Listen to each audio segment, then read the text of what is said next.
A gente vai criar um bate-papo aqui agora e a gente vai discutir sobre quais as consequências da escolha de um QNAE errado para a atividade que você executa na sua empresa. Eu sou o Vitor. E eu sou a Emília. E vamos para esse bate-papo. Iremos te apresentar 4 possíveis consequências que podem ocorrer caso você escolha a atividade diferente do ramo que você executa. E também te apresentaremos também um básico do que seria um QNAE e seus princípios para você utilizar com base na escolha das atividades. O governo e suas entidades utilizam para classificar o tipo de atividade que você executa. Ou seja, esse código ele pode ser utilizado para questões estatística, tributárias e até mesmo para classificações de atividades executadas. Dentre elas, é muito importante que você execute exatamente aquilo que você está realizando na sua empresa, para que você venha a ser classificado e até mesmo regularizado de acordo com essa atividade. Vamos agora tratar um dos pontos ao qual pode te gerar tendências e problemas caso você não siga, não escolha o QNAE correto da sua atividade. O ponto 1 que eu vou estar falando agora é sobre as irregularidades da sua empresa. Isso significa o quê? Por exemplo, você escolhe no momento da abertura da tua empresa determinados QNAEs. Só que não é a verdadeira atividade que você exerce na tua empresa. Então isso pode tornar seu negócio irregular. Por exemplo, vou citar aqui uma indústria, abre o seu CNPJ e ao invés de colocar as atividades de indústria, os QNAEs, que são os códigos da classificação econômica, acaba colocando os QNAEs referentes à venda de produtos, para tributar mais barato. Está colocando atividade que não é a que ela executa na empresa, o que torna a empresa irregular, podendo ser sujeita a multas, autos de infrações e também no processo de abertura pode ser um pouco mais burocrático, porque tem determinados QNAEs que são sujeitos a, por exemplo, alvarás, licenças, e aí acaba sendo mais demorado o processo de abertura. E se não for a atividade que você está executando, vai ficar ali barrado o teu CNPJ, porque vai ser necessário, é obrigatório você ter todos esses trâmites de legalizações. O ponto 2, a gente vai tratar sobre pagamentos indevidos de imposto. Pegando o gancho do exemplo em que a Emília trouxe com relação a uma indústria que registrou suas atividades como comércio, efetivamente não tem dúvida de que o comércio é tributado menor do que a indústria. Entretanto, vale ressaltar que se ele está executando uma atividade e está sendo tributado por outros, fora a questão de autuação, sendo autuada, essa empresa ela vai, com toda certeza, pagar os tributos retroativos, com juros e multas, pagar multa de ofício, portanto, seria um barato que sairia muito, muito caro, certo? Então, o correto mesmo é você estar sendo tributado na sua atividade para que você evite esse tipo de situações, que é muito onerosa para a empresa. Primeiro é que a empresa dificilmente vai fazer um caixa para poder se resguardar quanto a esse acontecimento. E segundo o que? A Receita Federal ela está sempre no seu pé, ela não vai deixar isso passar barato.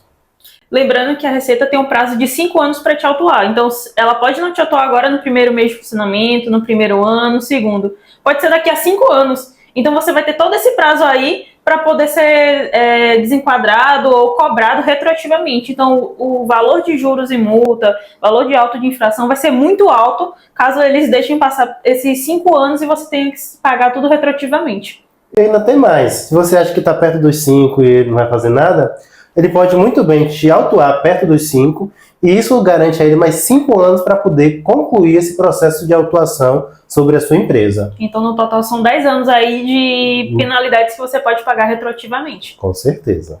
No ponto 13, a gente vai estar falando um pouquinho sobre as autuações da fiscalização, né?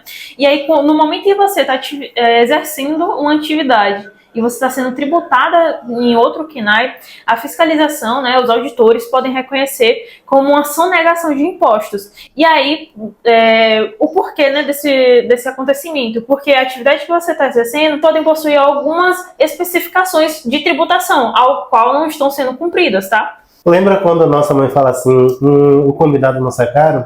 Um exemplo básico disso aí é que quando se constitui uma empresa e se constitui um contrato social, lá você vai definir os objetivos, o objeto social da sua empresa, certo?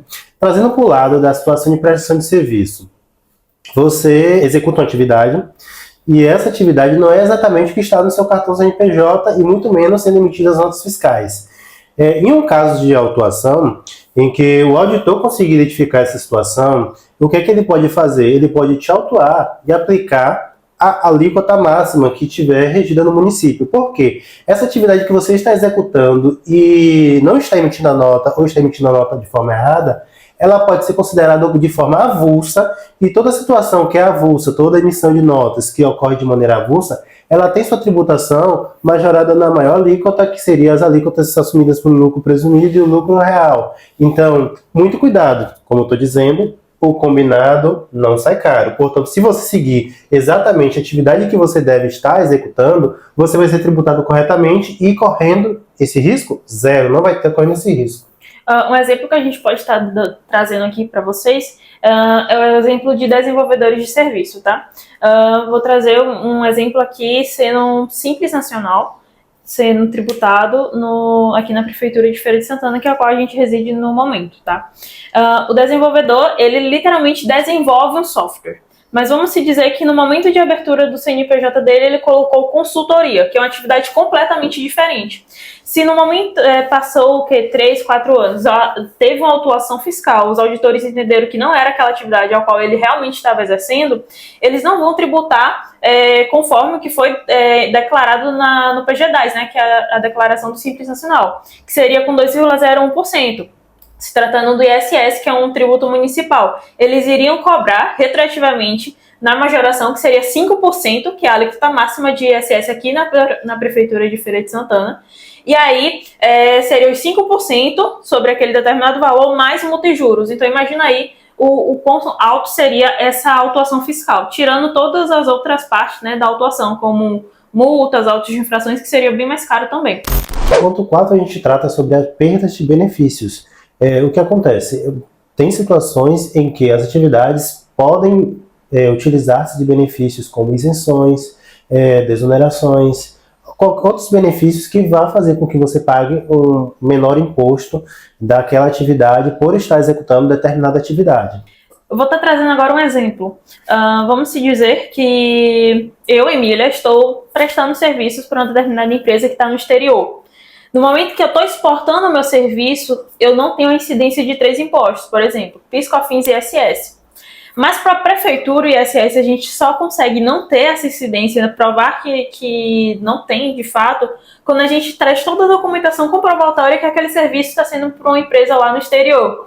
E aí a gente pega e traz essa informação. Se no momento que eu estou prestando serviço eu acabo emitindo a nota fiscal de forma errada, eu coloco um KENAI que não é o de fato que eu estou prestando serviço, a prefeitura no momento da autuação e os auditores podem tirar essa não incidência, que seria a isenção do ISS. E aí eu vou ter que pagar o ISS para a prefeitura, por mais que eu não deveria, pela regra geral, né, não deveria estar pagando esse imposto. E aí eu perdo um benefício por conta que eu acabei emitindo nota fiscal com o KENAI que não é o que eu estou exercendo. Até porque tem atividades em que eles entendem que não tem como você exportar. Então, são detalhes que temos que sempre ficar atento. Outro ponto também é que você poderia estar perdendo desonerações no ramo da construção civil, a situação do RET, que é o regime especial de tributação. Então, é muito importante ficar de olho nesses detalhes quando se escolhe um KENAI. Tem que ser o certo, viu? Só para deixar claro. Até porque, quando você é tributado de forma errada, você, quando tributado ou quando autuado, você se tornará menos competitivo, certo? O imposto que o teu exportador deixaria de pagar por estar correto, ele vai estar pagando muito maior. Sim.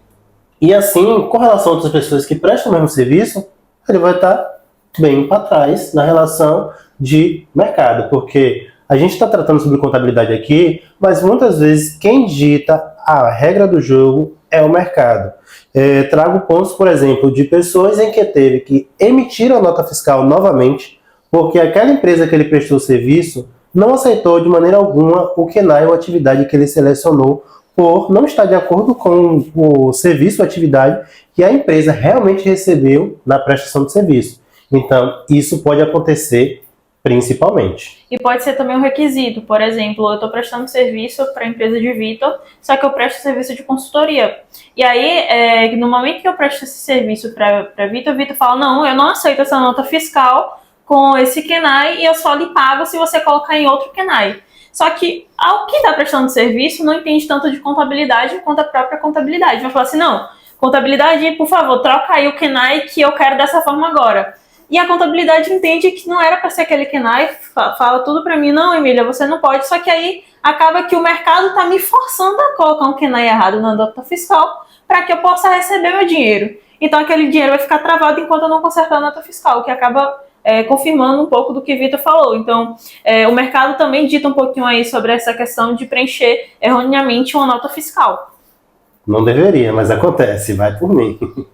De forma resumida, tudo que a gente trouxe nesse vídeo para você, você não pode estar utilizando o KENAI, que é diferente da atividade ao qual você exerce efetivamente na tua empresa. Então sempre se atente na escolha do KENAI para colocar todos aqueles que você realmente vai estar exercendo no teu cartão CNPJ.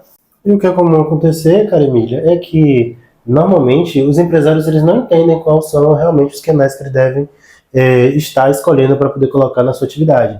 Então cabe a você, no caso, procurar um contador ou uma contabilidade que faça esse apoio, te dê esse suporte na escolha dos seus KENAIs e das suas atividades que você vai executar.